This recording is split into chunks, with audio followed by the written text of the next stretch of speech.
Welcome to the Vendador Table. Today we're going to be making the classic French dish of duck cassoulet.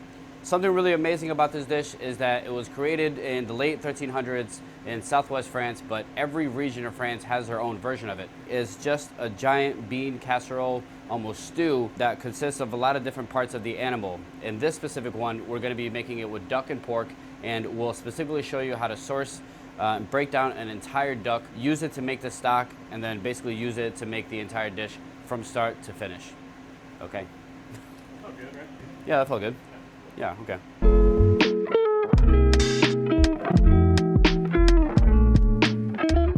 So we're gonna need to soak our beans. These are great northern white beans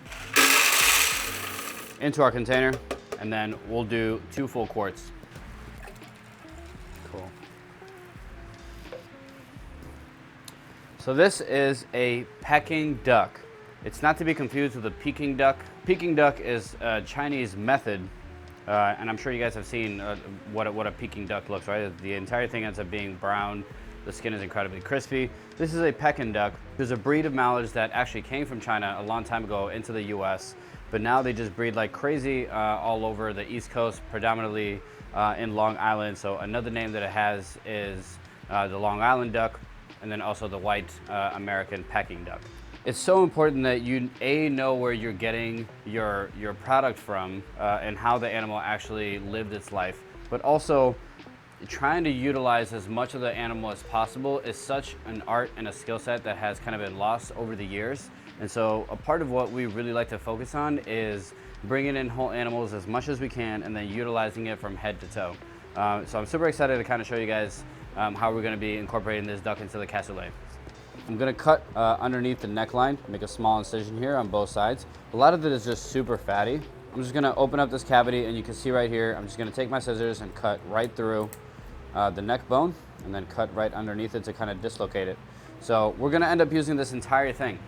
There's so much collagen in both the feet and the neck and the head, what creates that kind of gelatinous and rich feeling in your mouth. So we'll set this to the side, and then we're just gonna go straight into the legs. Small incision on both sides. And then from there, you can just pop the bone, dislocate the tendons, and keep the feet.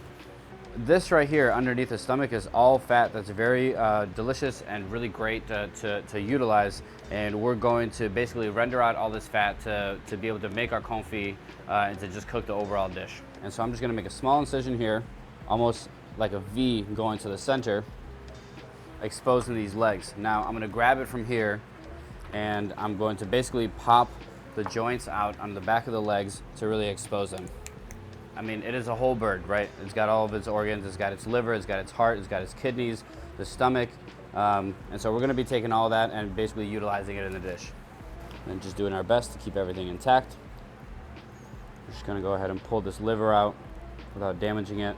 We actually turned this into a mousse the other day that we served it with a dessert course for a game dinner. So we'll set this to the side as well. And then a lot of this stuff I don't actually really need, but they'll be good for sauces. I got the wings that I'm pushing to the side. And the same way with the chicken, I'm gonna follow this seam all along the duck leg here, kind of removing the oyster along with it. And then basically I'm just gonna take off a lot of this extra fat that's around here. Typically when you see duck confit served at a restaurant, it's basically served just like this. They confit it, they roast it off in a pan or in the oven, and they serve it to you on the bone. So that's one duck leg. I'm gonna set it right there. Again, keeping all this fat. For what I'm gonna be using it for, I'm actually gonna take the bone out because I wanna be able to roast them and I want to be able to turn them into a stock. So expose the actual bone itself, and then I get my knife right underneath it and cut straight through the membrane. It's okay if you get a little bit of the meat on there. Obviously it's gonna roast, it's gonna go into the stock. It'll provide a great amount of flavor. And then I'm just gonna cut it right off. So a little bit of meat on there, totally fine. Add it with the head and the feet. And then basically we've got this leg right here that we're gonna end up confiting. Great. So pop the wishing bone here. So you don't have to do this step right here and right now, but I think it's very helpful. Use your knife to kind of feel it. You can almost hear it scrape. And then we're just gonna pull it off, one fell swoop. Voila, there it is. Clean as a whistle. Cool. One long stride all the way down. Now angle our blade to the side, really feeling that clavicle so that we're not leaving any meat on there and getting the maximum yield. And I like to do it this way because I think that the wings actually kind of give me some stability. So I've got this breast out here. I mean, you can tell that there's just tons of fat on each side. And what I'm really looking for is just trying to get this breast as clean as possible. So you'll feel the joint here, just cut right through. Pop this joint again, and then take the wings off. Those will get roasted, turn into a stock. I'll take some of this fat from here. And then this is the actual carcass that's left over. And right in the center here is basically in the middle of the back. You'll be able to just pop it out really easily like this. And that way you can get really easy access to both the lungs and the heart. So we've got the heart there as well. Delicious. And now I'm just gonna clean around the breast. Now keep in mind, this is still gonna need some fat on it while it's cooking. The fat really shrinks down a lot. So if you don't have enough fat kind of surrounding the breast itself while it's cooking, then it's gonna really expose that flesh side. It'll start to dry out, and then you'll have to cut it out. It won't be evenly cooked. So try to leave a little bit of fat around it as opposed to like taking as much of it as you can off. All of this is just fat, and so we'll be able to render this down and get so much great fat out of it, and that's how we'll be able to actually confit these legs. So stay tuned on that part. All that we're doing here is curing the legs overnight, and then we're going to be cleaning some of that cure off and then poaching them very slowly, confit, in its own fat until they're just very tender and pull apart. In it, we're gonna get our salt. Some people do only salt. I like a little bit of sugar in mine, basically a 4-to-1 ratio. I like to add a few spices to mine. It's completely optional, whatever you want it to taste like. Being that it's the fall, obviously a lot of dried seeds and berries are in season, so we've got some fennel seed here.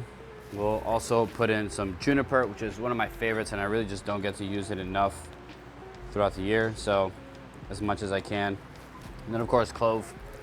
I feel like it just wouldn't be winter if there wasn't some clove involved. I'm gonna blitz this now, but it's gonna be fairly coarse. I think once it gets super fine, you basically end up just tasting the floral notes of this as opposed to having a hint that works really well with the dish altogether. Okay. Still has a lot of texture to it as opposed to it just being super fine.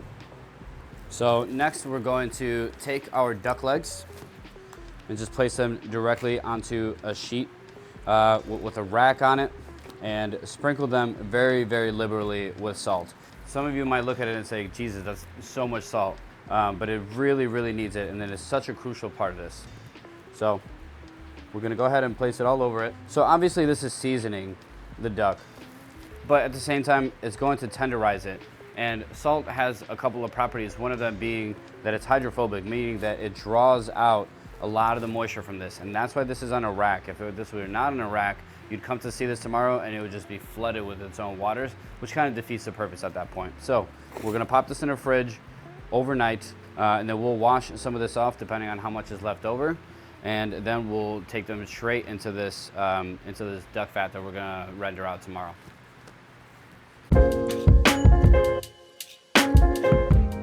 Now that we have all the duck bones broken off, we're gonna go ahead and start on our stock. So we're gonna take the head, the carcass, the legs, the bones, and put them all in a pot. I'm not gonna roast these off. I really want this broth to be more of an aromatic floral piece as opposed to something that's really kind of dark and rich. And that's because the rest of the dish can be so hearty. And so I wanna keep it a little bit cleaner in terms of the broth. Now we're gonna go in with some smoked pork ribs. This is not really necessary, but it's gonna add a really awesome smokiness to the dish. It's almost like a ham hock stock that you cook greens in. And being that there's gonna be so much pork in the actual dish itself, I think it's very appropriate to add some pork in the stock as well. So I'm not gonna go too crazy with the onion. I'm just gonna keep the peels on. I'm gonna throw them directly right in. We don't need a whole ton of celery either.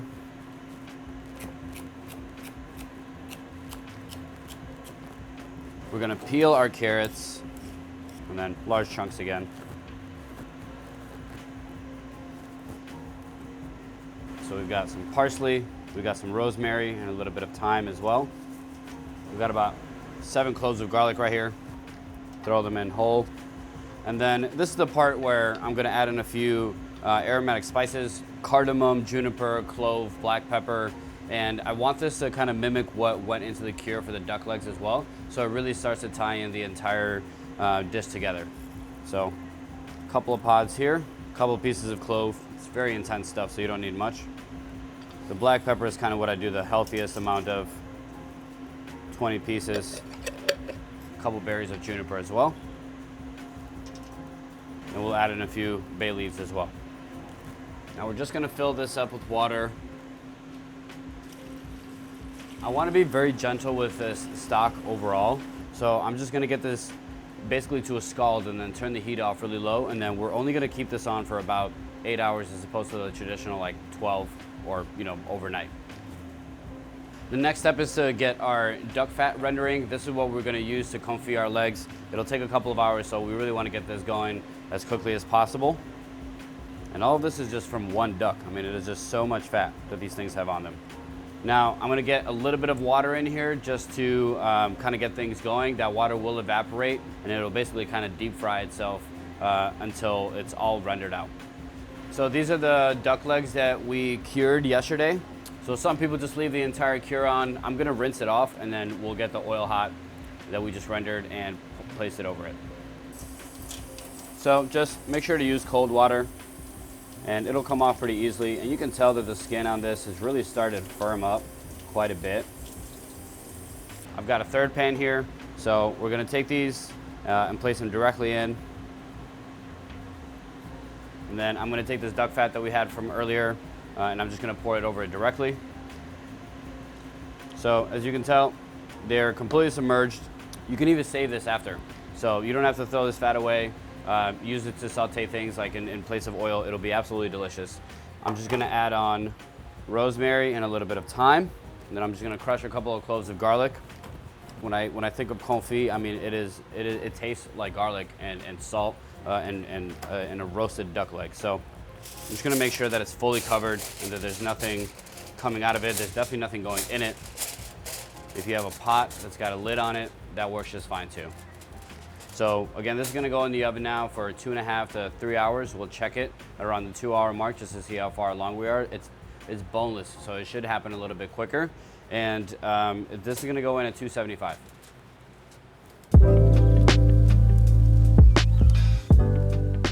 Okay, so our duck stock's been going for about 12 hours now, and we're just gonna go ahead and strain it. That's called liquid gold. It smells so good. Like the cardamom is really coming through right now. I mean, it is so pungent. It's really going to flavor the entirety of the dish. So next we're gonna be starting our cassoulet. We've got some duck and pork sausage. We also have some cured bacon. And then I've got the liver and the hearts and the tenderloins from the actual duck itself. I've got some onion, I've got some garlic.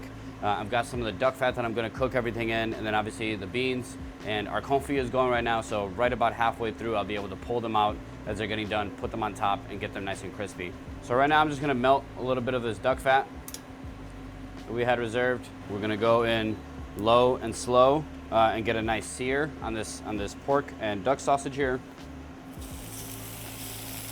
And what we're looking to do here is just build the fond, right? So I want to get as much flavor crusted on the bottom of this thing, so as I take things out, we'll actually be able to create layers and a foundation of flavor. So I'm gonna get my bacon ready here. We're gonna check on our sausage. You can see that we're starting to get a nice sear on this side, so I'm just gonna turn it over. And I'm just gonna try to place it in areas where there wasn't as much sear in the first try. There's so much nowadays going on about trying to be creative in terms of using ingredients in ways that they've never been used before. But once upon a time, this was really what it was all about, was utilizing the animal from head to toe and getting as much out of it as possible. So you needed stuff that was going to be used from head to toe and that you could also basically feed the entire family with it, and that was really hearty, so you can continue working. We'll just put the bacon all around it.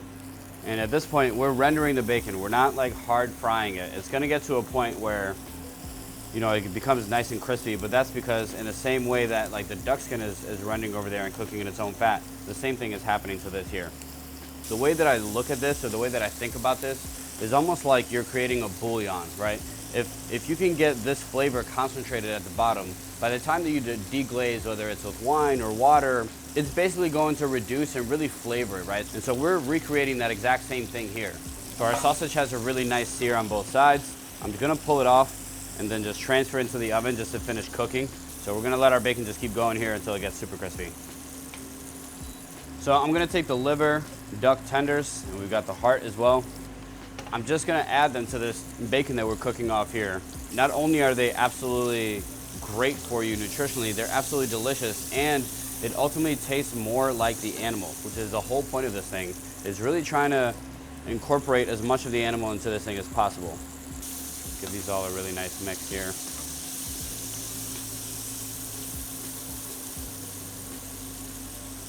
Now that we've got this all caramelized, we're gonna go ahead and add our onions and our garlic, and we're gonna sweat them down.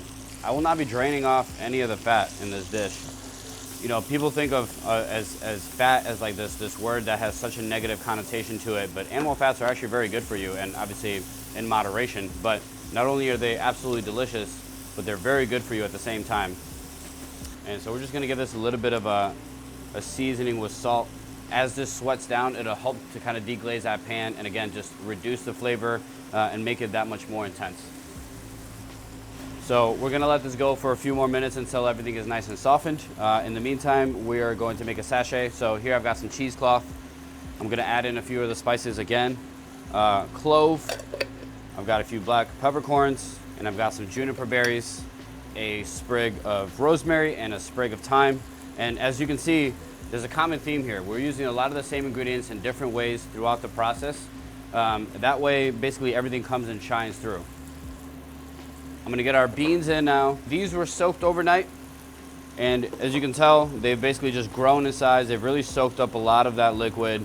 You're gonna want a pot that is big enough that you can cover these beans with water. From there, obviously you're gonna have to put the duck on top of it too, so you want it to not be able to spill over. So this is perfect. So next we're gonna go in with our duck stock. It was on for 12 hours and we've strained it. And if you hear it, it's gonna help kind of deglaze that pan at the bottom as well. Look at the colors that are just coming up through this thing. Amazing. So I've got our sachet that's got our herbs and our spices in it. I'm just gonna put it in here and make sure that it's submerged.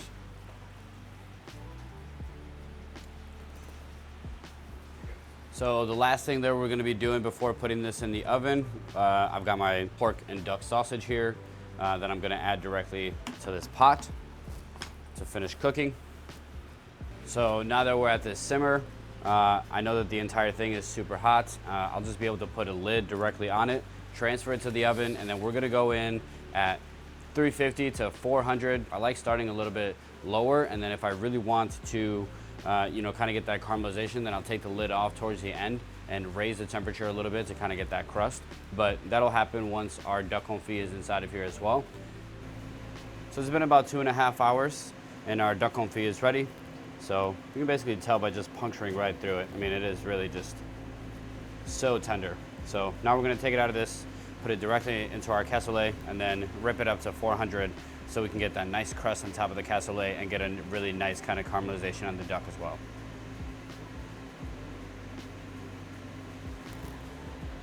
So now that the actual pieces of confit are on here, we're gonna return this back into the oven at about 400 degrees to really kind of get a nice crisp on this entire top over here. We're gonna leave the lid off so that it has that direct kind of contact with the heat. And you'll notice that a lot of the liquid that is left over right now is really gonna be sucked up into those beans as we finish this off.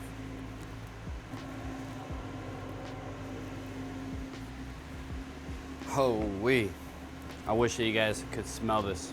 Somebody just needs to hurry up and come up with smell-o-vision, because that's really what we need. So I'm just gonna add some of this parsley around it, just to decorate it a little bit, as if it even needs it.